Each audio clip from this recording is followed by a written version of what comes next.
नमस्कार दोस्तों, चलते हैं आज हम बायोलॉजी की नेक्स्ट क्लास में, जिसमें आपके फिर से इस क्लास में 100 क्वेश्चंस हैं। तो इसमें group D, NTPC, RRB, ALP, RPF सभी क्वेश्चंस आपको इसी में मिलेंगे। जेई के हैं, टेक्नीशियन के हैं। तो आप इसको पढ़िएगा और जहाँ समझ में ना आए आप कमेंट करके हमें बताइए, हम आपको उसका सॉल्व करेंगे। तो जो इस चैनल पर नए हों, वो सब्सक्राइब कर लें क्योंकि ये क्वेश्चंस बहुत ही महत्वपूर्ण हैं। इनको 8000 क्वेश्चनों को आपको कंप्लीट करना है और इसी में रीजनिंग चलने वाली है। बहुत से विषय सब्जेक्ट इसमें पढ़ाए जाएँगे। पेपर के पहले-पहले आपका सब कुछ इसमें हो जाएगा। चलते हैं फर्स्ट क्वेश्चन पर। मानव रक्त का सामान्य प्रकुंचन दाब कितना होता है? तो मानव का रक्त होता है उसका सामान्य प्रकुंचन दाब 120 mmHg होता है। आंसर है इसका डी करेक्ट हो जाएगा। एनटीपीसी में आया हुआ ये क्वेश्चन था। मानव शरीर की सबसे बड़ी धमनी कौन सी है? तो मानव शरीर की सबसे बड़ी धमनी होती है महाधमनी, जिसे महाधमनी कहते हैं। ऑप्शन नंबर सी इसका करेक्ट आंसर हो जाएगा। जो ये धमनी महाधमनी हृदय के बाएं नली से आरंभ होती है, जिसमें ऑक्सीजन युक्त सारे शरीर के ऊतकों में ऑक्सीजन का संचरण होता है। मानव शरीर की पीएच रेंज कितनी होती है? पीएच रेंज कितनी होती है मानव शरीर की? तो वो होती है आपकी 7.35 से लेकर 7.45 मानव शरीर की पीएच रेंज।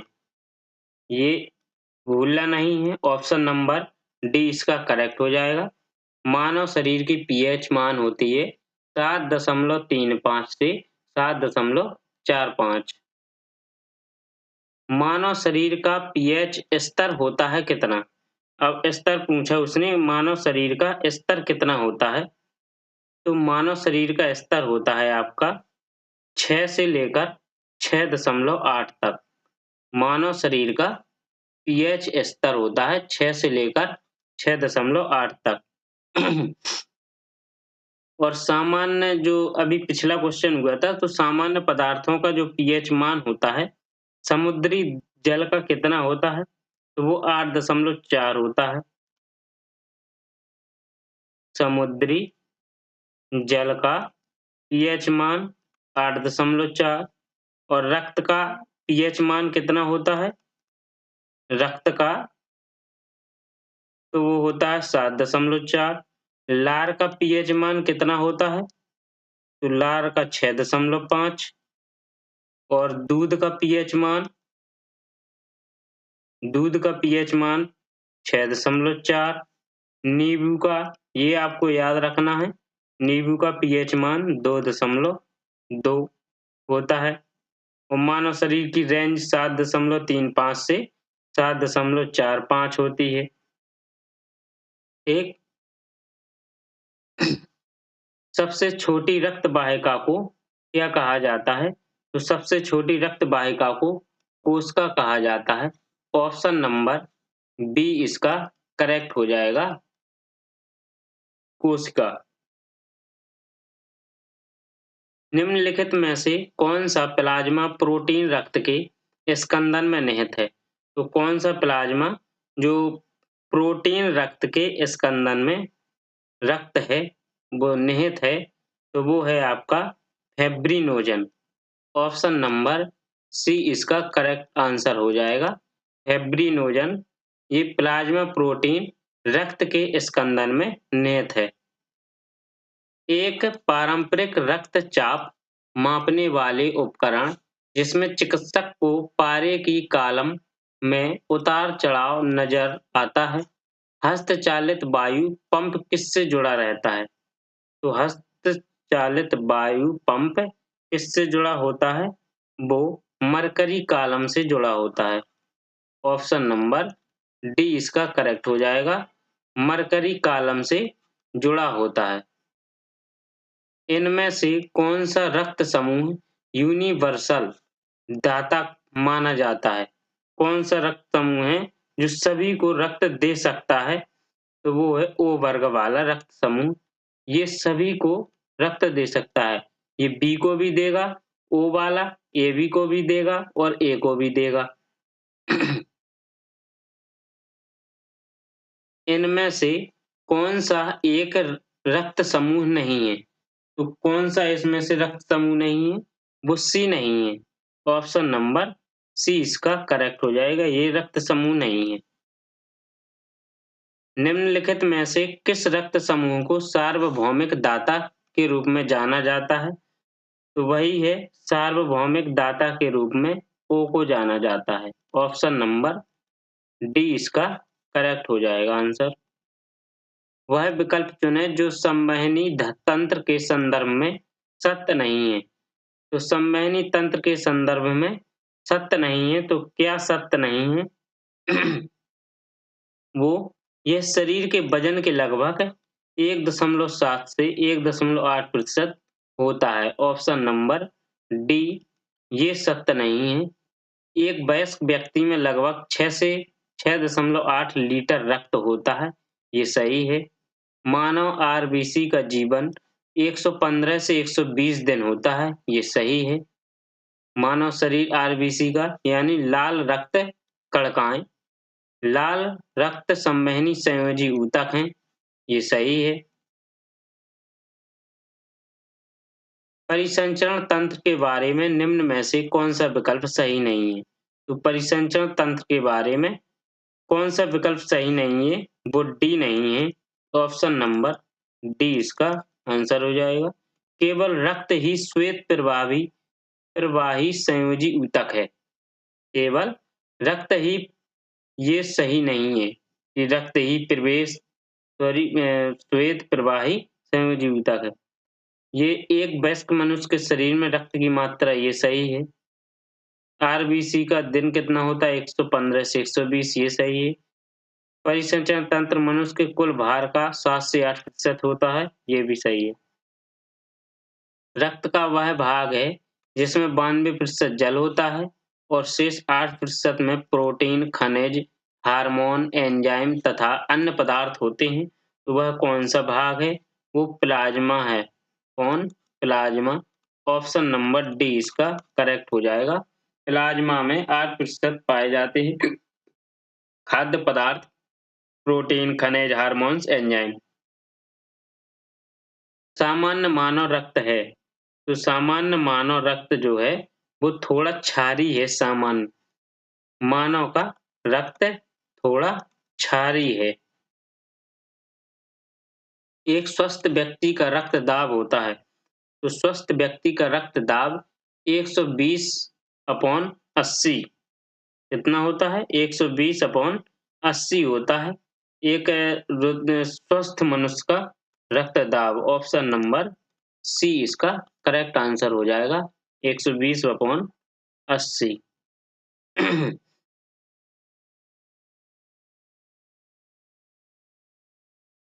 रक्त का कौन सा घटक भोजन CO2 और नाइट्रोजन युक्त कचरे का परिवहन करता है? तो कौन सा घटक है रक्त का जो कार्बन डाइऑक्साइड का और नाइट्रोजन युक्त कचरे का परिवहन करता है? तो वो है प्लाज्मा। ऑप्शन नंबर डी इसका करेक्ट हो जाएगा। देखिए यह एएलपी और टेक्नीशियन में आया हुआ था। रक्त में पाया जाने वाला जो पाया जाता है क्या पाया जाता है? जो शरीर में ऑक्सीजन के परिवहन के लिए जिम्मेदार होता है।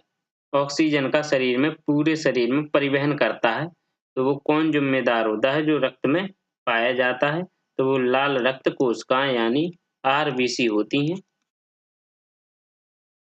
रक्त का इनमें से कौन सा घटक ऑक्सीजन का परिवहन करता है?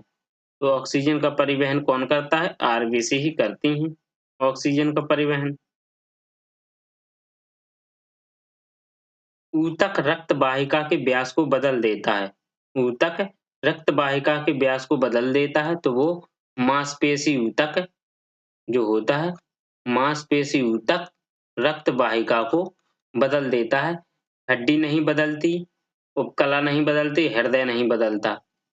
रक्त वाहिका को, जो बहने वाली रक्त की धारा होती है, वो मांसपेशी के व्यास रक्त वाहिका के व्यास को बदल देती है मांसपेशी। मानव शरीर की पल्स दर की जांच क्यों की जाती है? मानव शरीर में जो पल्स दर होती है वो उसकी जांच दिल की फंक्शनिंग जांचने के लिए किया जाता है। दिल की फंक्शनिंग जांचने के लिए किया जाता है पल्स दर की जांच। मानव हृदय की सामान्य धड़कन औसतन तो कितनी होती है? तो मानव हृदय की सामान्य धड़कन औसतन होती है, ये 60 से 100 मिनट की दर से 60 से 100 मिनट की दर से होती है, ये धड़कता है। मानव शरीर के किस अंग पर एंजियोप्लास्टी प्लास्टी की जाती है? तो मानव शरीर के किस अंग पर एंजियोप्लास्टी की जाती है? हृदय पर। हृदय पर ये एंजियोप्लास्टी की जाती है। ऑप्शन नंबर सी इसका करेक्ट हो जाएगा। हीमोग्लोबिन में निम्नलिखित में से कौन सी धातु मौजूद होती है? तो हीमोग्लोबिन में कौन सी धातु मौजूद होती है? लोहा होती है। ऑप्शन नंबर बी इसका करेक्ट हो जाएगा। लोहा ये धातु मौजूद होती है हीमोग्लोबिन में। हीमोग्लोबिन में क्या पाया जाता है? तो हीमोग्लोबिन में क्या पाया जाता है? वो आपका रक्त पाया जाता है। मालूम होगा हीमोग्लोबिन हीमोग्लोबिन रक्त में पाया जाता है। Option number B. हीमोग्लोबिन में मौजूद प्रोटीन है, तो हीमोग्लोबिन में कौन सा प्रोटीन मौजूद है? तो ये है हीमोग्लोबिन में एल्बुमिन, ग्लोब्यूलिन, ग्लोबिन या हीम। तो कौन सा है? हीम। ऑप्शन नंबर डी इसका करेक्ट आंसर हो जाएगा। हीम है आपका। मानव रक्त प्लेटलेट्स छोड़ते हैं, जो मानव रक्त प्लेटलेट्स छोड़ते हैं, जो रक्त के थक्के बनाने में मदद करता है, जो रक्त के थक्के बनाने में मदद करता है, कौन करता है? तो रक्त के थक्के बनाने में मदद प्रोथ्रोम्बिन। ऑप्शन नंबर ए इसका करेक्ट आंसर हो जाएगा। प्रोथ्रोम्बिन ये रक्त का थक्का बनाने में काम करता है। मानव रक्त प्लेटलेट्स छोड़ते हैं। रक्त में सफेद रक्त कण शरीर में संक्रमण से बचाते हैं। शरीर में संक्रमण से बचाते हैं रक्त में जो सफेद कण होते हैं। सामान्य मानव का खून बहने का समय, सामान्य मनुष्य का खून जब बहता है, बहने का समय और जमने का समय क्रमशः कितना और कितना होता है? तो वो आपका सामान्य मनुष्य का बहने का समय होता है 2 से 7 एक और मिनट, और ये जमने का समय होता है 3 से 10 मिनट। 3 से 10 मिनट तक ये अंदर-अंदर खून इसका बहने से जो बहता होगा वो जम जाएगा, और 2 से 7 मिनट तक तो बहता ही है खून। मानव शरीर में मौजूद निम्नलिखित कोशिकाओं में से किसमें माइटोकॉन्ड्रिया नहीं पाया जाता? माइटोकॉन्ड्रिया किसमें नहीं पाया जाता? तो वो लाल रक्त कोशिका में माइटोकॉन्ड्रिया नहीं पाया जाता। ऑप्शन नंबर ए इसका करेक्ट आंसर हो जाएगा। लाल रक्त कोशिका। यकृत कोशिका में माइटोकॉन्ड्रिया पाया जाता, श्वेत रक्त कोशिका में और मांसपेशी कोशिका में भी पाया जाता है। निम्नलिखित में से कौन सा अशुद्ध रक्त संचार करता है? तो अशुद्ध रक्त संचार कौन करता है? तो ये है पल्मोनरी धमनी। पल्मोनरी धमनी अशुद्ध रक्त का संचार करती है। ऑप्शन नंबर सी इसका करेक्ट हो जाएगा। ये अशुद्ध रक्त का संचार धमनी जो दाहिने निलय से पल्मोनरी धमनी दाहिने निलय से फेफड़ों में रक्त पहुंचाता है। इसमें अशुद्ध रक्त होता है पल्मोनरी धमनी में। और हृदय के दाहिने भाग में अशुद्ध रक्त यानी कार्बन डाइऑक्साइड जो युक्त रक्त और वह बाएं भाग में शुद्ध रक्त यानी ऑक्सीजन युक्त रहता है।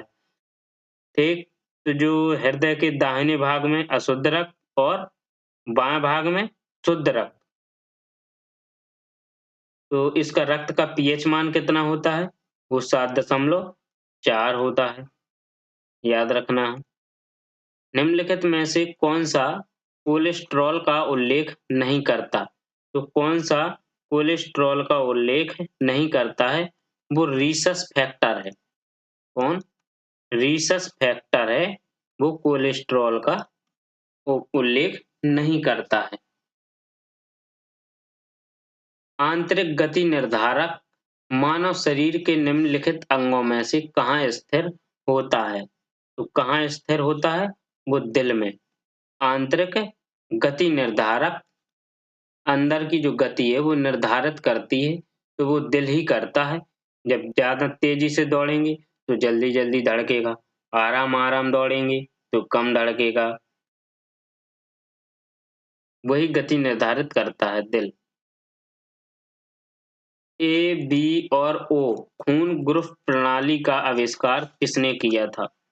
ए, बी और ओ ब्लड खून ग्रुप का किया था कार्ल लैंडस्टीनर ने। ये ए, बी और ओ खून ग्रुप प्रणाली का आविष्कार किया था। ऑप्शन नंबर सी इसका करेक्ट हो जाएगा, कार्ल लैंडस्टीनर। एक वयस्क मानव के शरीर में कितने लीटर खून होता है?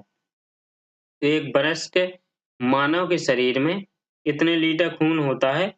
वो 5 लीटर खून होता है। ऑप्शन नंबर सी इसका आंसर हो जाएगा। निम्नलिखित में से कौन सा हृदय के कार्य को अधिक उपयुक्त रूप से बताता है? हृदय के कार्य को अधिक उपयुक्त रूप से बताता है, तो वो इकोकार्डियोग्राम। ऑप्शन नंबर बी इसका आंसर, इकोकार्डियोग्राम ये हृदय के कार्य को अधिक उपयुक्त रूप से बताता है। मानव रक्त का के पीएच का लगभग मान कितना होता है? सो 7.4 होता है, 7.4। AB रक्त वर्ग वाला एक व्यक्ति, तो AB रक्त वाला एक व्यक्ति किसी भी वर्ग से रक्त ले सकता है। ऑप्शन नंबर सी इसका करेक्ट हो जाएगा। AB रक्त वाला जो व्यक्ति है वो किसी भी वर्ग से रक्त ले सकता है। ओ वर्ग वाला जो है ये सर्वदाता होता है, किसी भी वर्ग को रक्त दे सकता है। ए, बी और ओ जो रक्त वाले वर्ग वाले व्यक्ति होते हैं रक्तदान कर सकता है, तो ये ए बी पर को नहीं कर सकता है। ए बी सभी को कर ए बी सभी का वर्ग रक्त ले सकता है, लेकिन ए बी सभी को नहीं दे सकता। सामान्य स्वास्थ्य के लिए रक्त में पीएच की सीमा कितनी होनी चाहिए?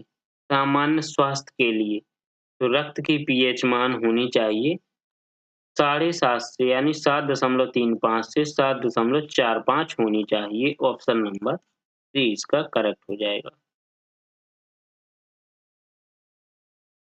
धमनियां रक्त का वहन करती हैं, जो कि भरी होती हैं।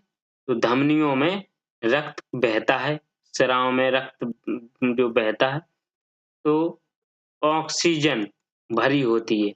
धमनियों में धमनियां रक्त का वहन करती हैं, जो कि इससे भरी होती हैं, ऑक्सीजन से भरी होती हैं धमनियां। प्लाज्मा जो रक्त का एक संघटक है, एक कौन सा है? तो एक द्रव है। रक्त का एक संघटक है जो एक द्रव है प्लाज्मा। निम्नलिखित में से कौन सा विकल्प लाल रुधिर कणिकाओं के बारे में सही नहीं है? यानी आरबीसी के बारे में सही नहीं है। तो कौन नहीं है लाल रुधिर कणिकाओं के बारे में?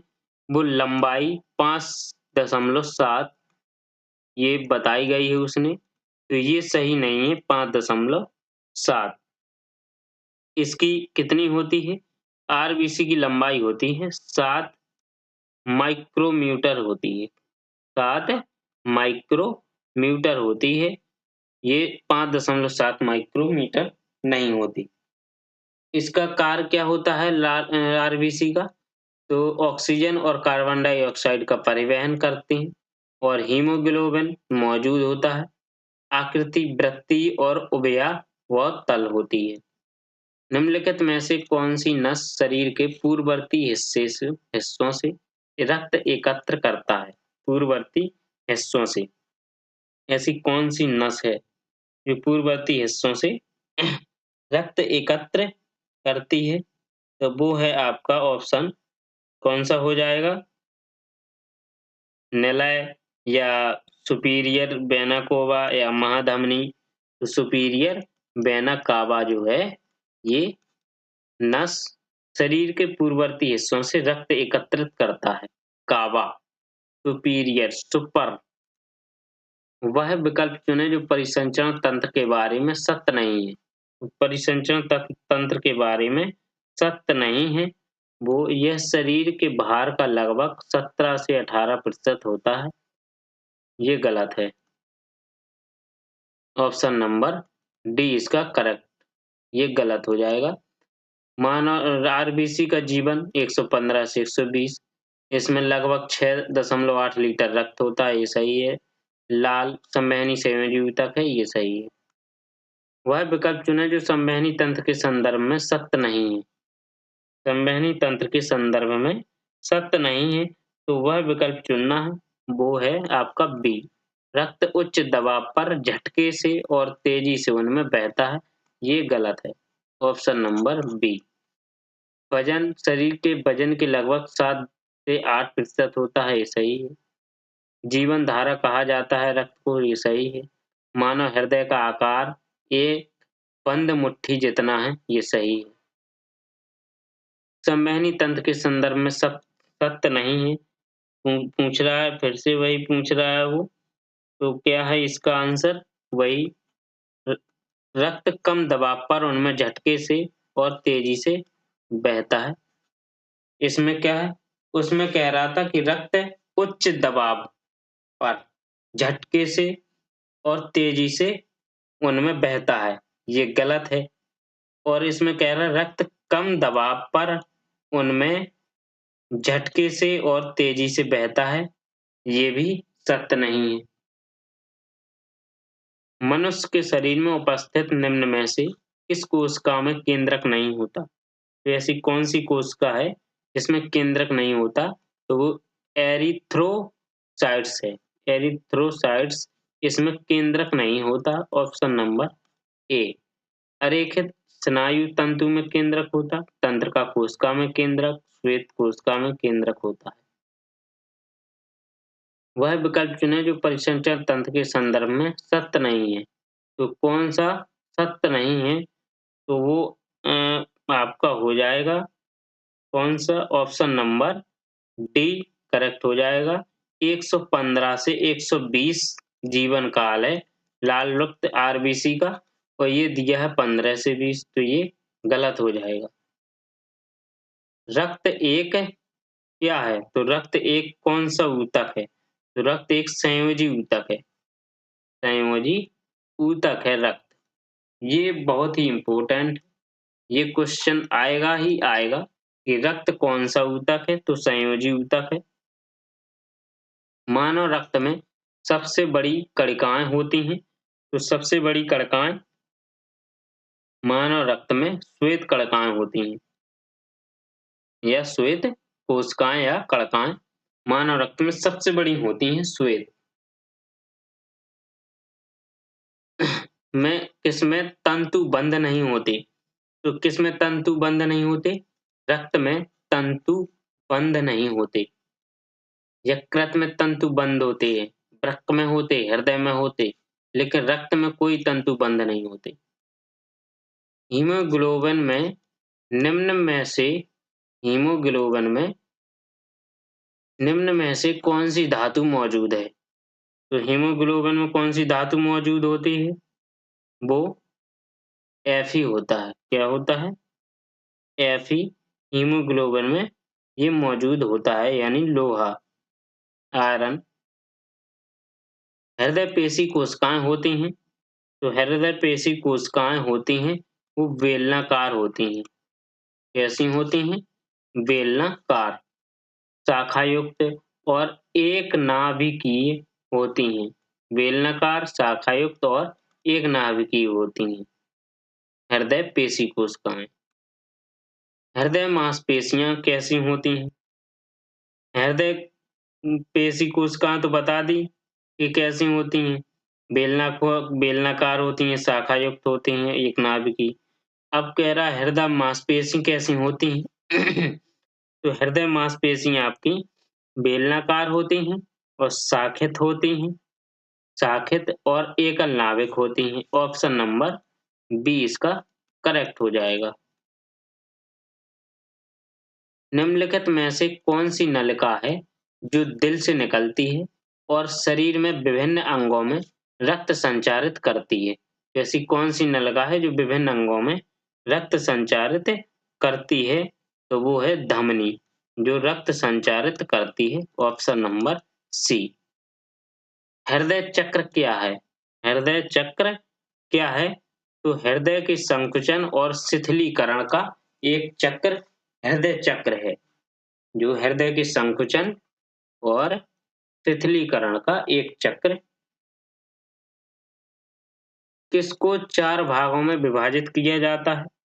तो किसको किया जाता है 4 भागों में विभाजित? वो हृदय को 4 भागों में विभाजित किया जाता है। मनुष्य के हृदय को 4 भागों में विभाजित किया जाता है।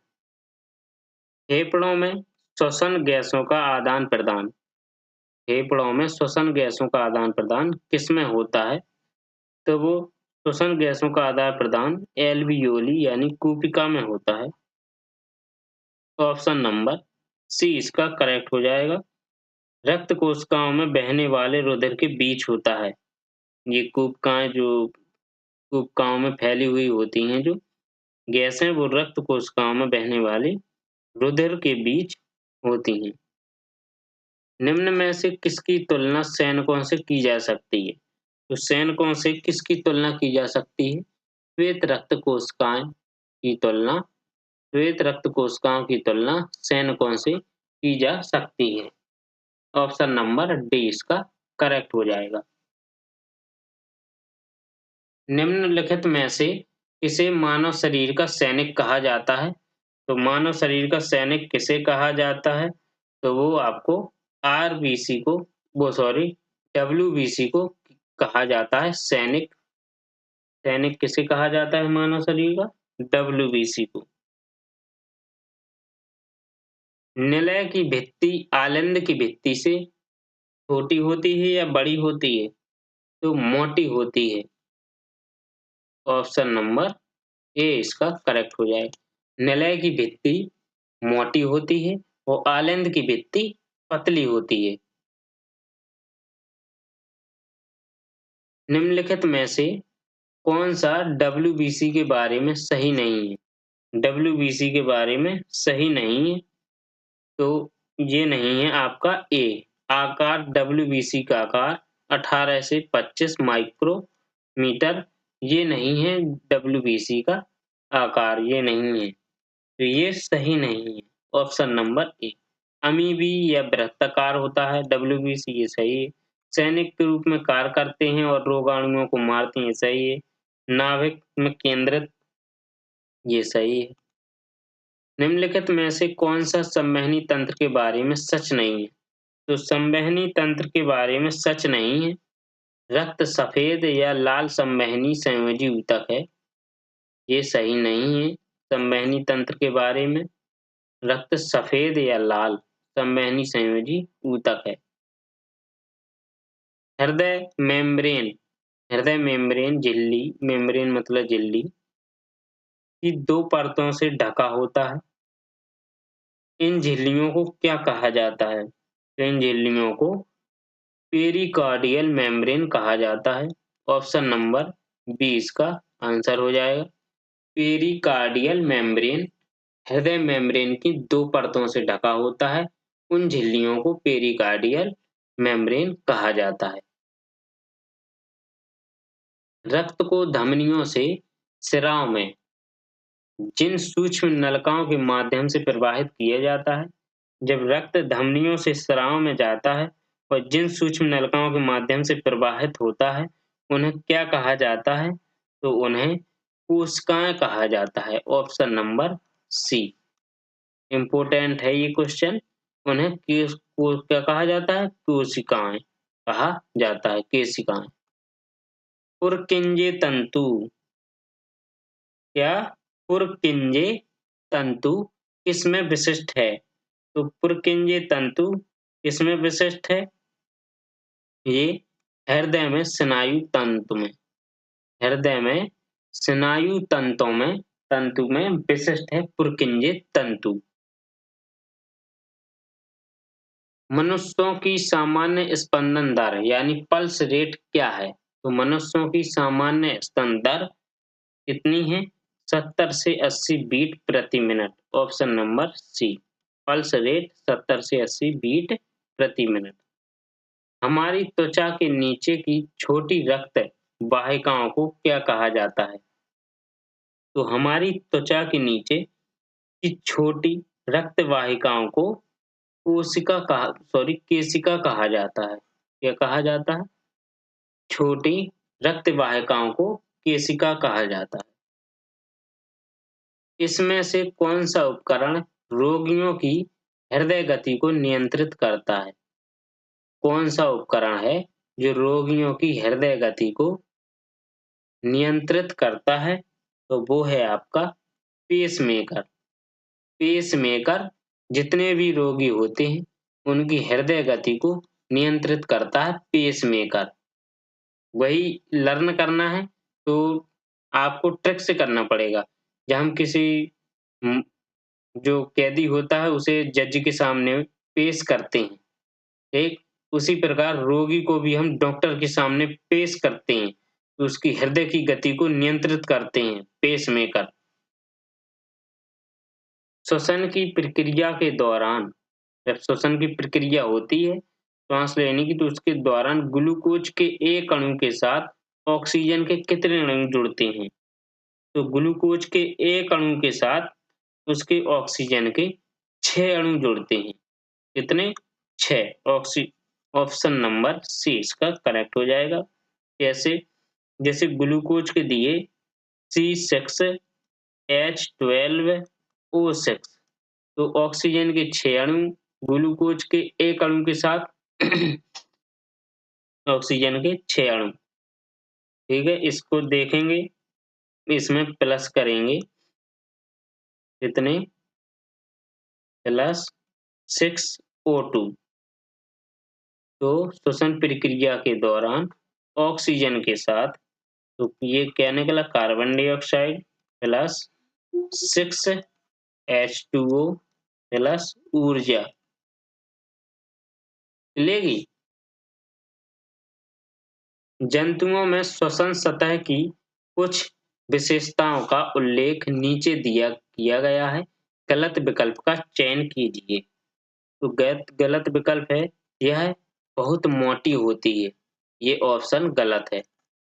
श्वसन सतह की कुछ विशेषताएं हैं जंतुओं में, तो इसकी सतह क्षेत्रफल बड़ा होता है, ये सही है। सामान्य शरीर के अंदर स्थित होती है, ये सही है। वायु को अंदर लाने और बाहर ले जाने के लिए एक तंत्र मौजूद होता है, ये सही है। मानव शरीर में वायु किस अंग द्वारा ग्रहण की जाती है?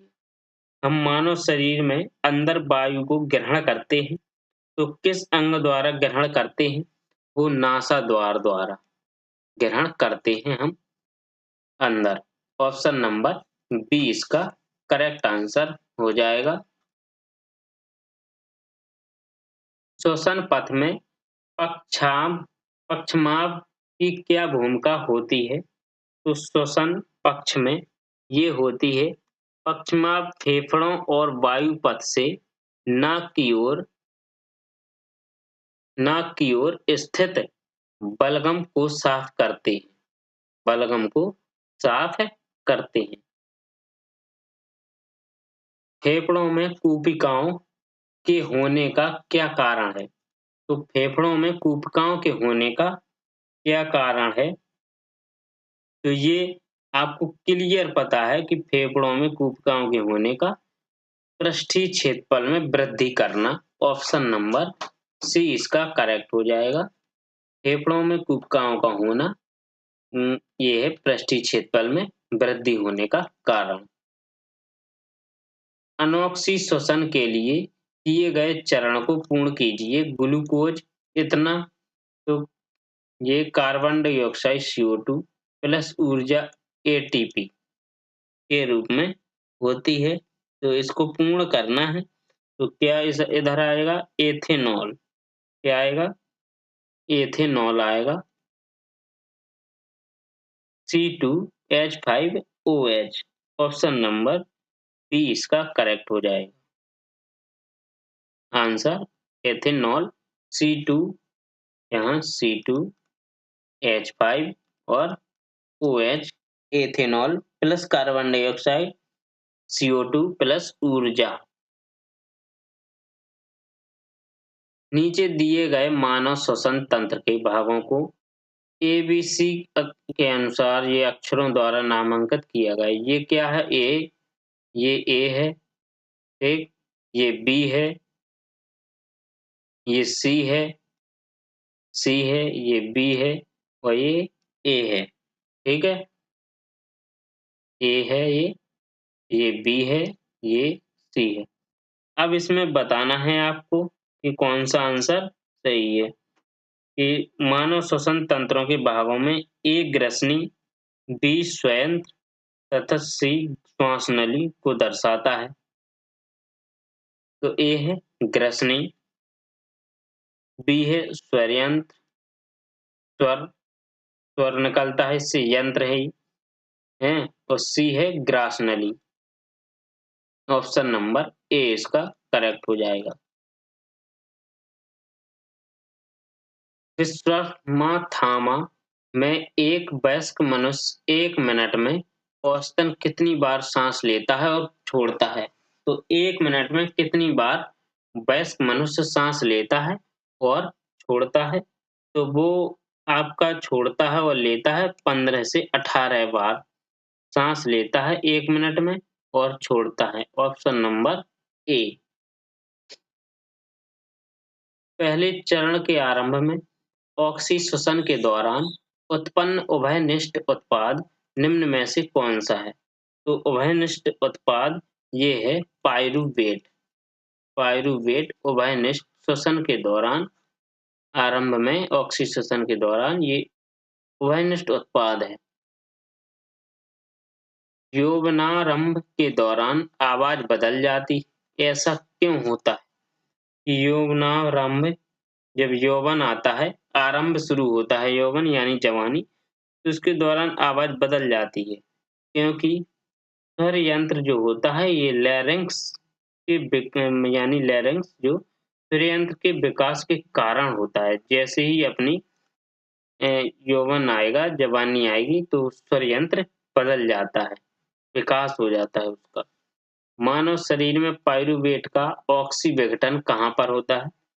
तो पाइरूवेट का ऑक्सी विघटन माइटोकॉन्ड्रिया में ही होता है। ऑप्शन नंबर ए इसका आंसर हो जाएगा। ऑक्सी श्वसन के लिए किसकी उपस्थिति की आवश्यकता होती है? तो ऑक्सी श्वसन के लिए ऑक्सीजन की आवश्यकता होती है। ऑप्शन नंबर बी इसका सही हो जाएगा। ऑक्सी श्वसन के लिए ऑक्सीजन की आवश्यकता होती है। मनुष्यों में अंतः श्वसन के संबंध में नीचे दिए गए सभी कथनों में से केवल एक के अलावा अन्य सभी सही हैं। गलत कथन की पहचान कीजिए। पसलियां अंदर धंसती हैं और डायाफ्राम ऊपर की ओर फूलता है। पसलियां ऊपर उठती हैं और डायाफ्राम सपाट हो जाता है। इसका कौन सा आंसर हो जाएगा? तो पसलियां और क्या करती हैं, वृक्ष गुहा बड़ी हो जाती है और फेफड़ों द्वारा वायु का अंतर्ग्रहण होता है। तो क्या होता है ये? पसलियां अंदर धंसती हैं, पसलियां अंदर धंसती हैं और डायाफ्राम ऊपर की ओर फूलता है। जब हम सामान्य श्वसन के दौरान उच्छ्वसन करते हैं तो क्या होता है? तो सामान्य श्वसन के दौरान उच्छ्वसन करते हैं तो ये होता है हमारा फेफड़ों में हवा की एक अवशिष्ट मात्रा बनी रहती है। फेफड़ों में हवा की एक अवशिष्ट मात्रा बनी रहती है। वायवीय श्वसन के संदर्भ में निम्नलिखित में से कौन सा कथन सही है? तो वायवीय श्वसन के संदर्भ में कौन सा सही है? ऑप्शन नंबर सी इसका सही हो जाएगा आंसर।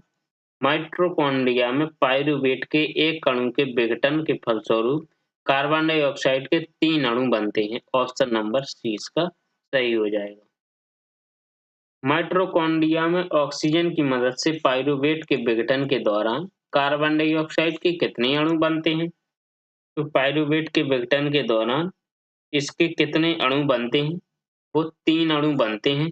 कार्बन डाइऑक्साइड के 3 अणु बनते हैं। ऑप्शन नंबर बी इसका आंसर हो जाएगा। मानव शरीर में अनोक्सी श्वसन कहाँ हो सकता है? तो मानव शरीर में अनोक्सी श्वसन कोशिकाओं के कोशिका द्रव्य में हो सकता है। ऑप्शन नंबर बी इसका आंसर हो जाएगा कि कोशिकाओं के कोशिका द्रव्य में अनोक्सी श्वसन हो सकता है। मांसपेशियों में ग्लूकोज के अनोक्सी श्वसन द्वारा क्या बनता है? तो अनोक्सी श्वसन द्वारा क्या बनता है? वो लैक्टिक अम्ल बनता है। ऑप्शन नंबर डी इसका आंसर हो जाएगा। मांसपेशियों में ग्लूकोज के अनोक्सी श्वसन द्वारा लैक्टिक अम्ल बनता है।